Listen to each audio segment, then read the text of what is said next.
గొల్లపూడిలో గత 15 రోజుల క్రితం ఒక తెలుగుదేశం కార్యకర్త ఆత్మహత్య చేసుకుంటే దానికి నేను కారణం అని చెప్పి వైసీపీ పార్టీ కారణం అని చెప్పి ఆరోపణలు చేస్తా ఉన్నారు. ఈరోజు నేను దినపత్రికల్లో చూశా. ముందుగా చనిపోయిన అతను తెలుగుదేశం పార్టీకి చెందిన అతను 25-30 కోట్ల పైన జనాలకు ఇవ్వాలి. వాళ్ళంతా కూడా తెలుగుదేశం పార్టీ కార్యకర్తలే.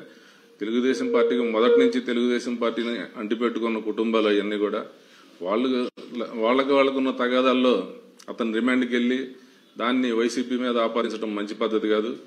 ఈ దీంట్లో డబ్బులు ఇవ్వాల్సిన వాళ్ళు వైసీపీ వాళ్ళు కాదు, లబ్ధి పొందిన వాళ్ళు వైసీపీ వాళ్ళు కాదు. ఎక్కడా కూడా మాకు దీంట్లో ఆవగించైన సంబంధం లేదు. దీనికి ఎటువంటి ఎంక్వైరీలైనా చేసుకోవచ్చు. దీని మీద ఇదే కాకుండా నా మీద ఎటువంటి ఎంక్వైరీలు చేసుకునే ఇబ్బంది లేదు. ఎక్కడా కూడా ఎవరి దగ్గర ఒక రూపాయి తీసుకోలేదు. నా డబ్బులు ఖర్చు పెట్టాను తప్ప గ్రామంలో మీరు ఎవరిని అడిగినా కూడా చెప్తారు. కేవలం అతను చనిపోయేటప్పుడు ఒక వీడియో కూడా చేశాడు. దాంట్లో కూడా అతని చావుకు కారణం గ్రామ తెలుగుదేశం నాయకులే అని చెప్పి అతను పరోక్షంగా చెప్పడం జరిగింది. ఆ డబ్బులు ఇవ్వాల్సింది తెలుగుదేశం వాళ్లే, తీసుకుందే తెలుగుదేశం వాళ్లే, అతని చావు కూడా కారణం వాళ్లే. ఈ దిశగా ఖచ్చితమైన ఎంక్వైరీ జరగాలని చెప్పి కోరుకుంటున్నాం.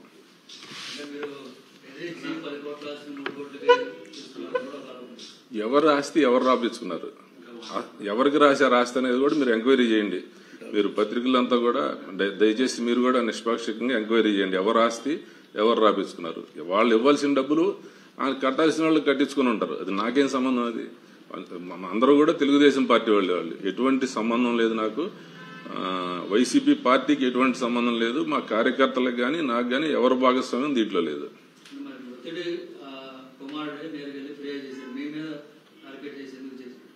ఆయన చనిపోయిన వీడియోలో అతను ఎక్కడా చెప్పలేదు. కావాలని చెప్పి తెలుగుదేశం నాయకులంతా కూడా ఎవరో ఒకళ్ళ మీద పొలవాలని చెప్పి ఒక 15 మంది తెలుగుదేశం నాయకులు వాళ్ళందరూ కూడా డబ్బులు ఇవ్వాల్సిన వాళ్ళంతా తెలుగుదేశం వాళ్ళందరిని వదిలిపెట్టి నా మీద కేసు పెట్టడం అనేది, ఇట్లా ఆరోపణ చేయడం అనేది చాలా విచిత్రంగా ఉంది. ఇది కేవలం రాజకీయ కోణంలో జరుగుతున్న కుట్ర తప్ప దీంట్లో ఎటువంటి వాస్తవాలు లేవు.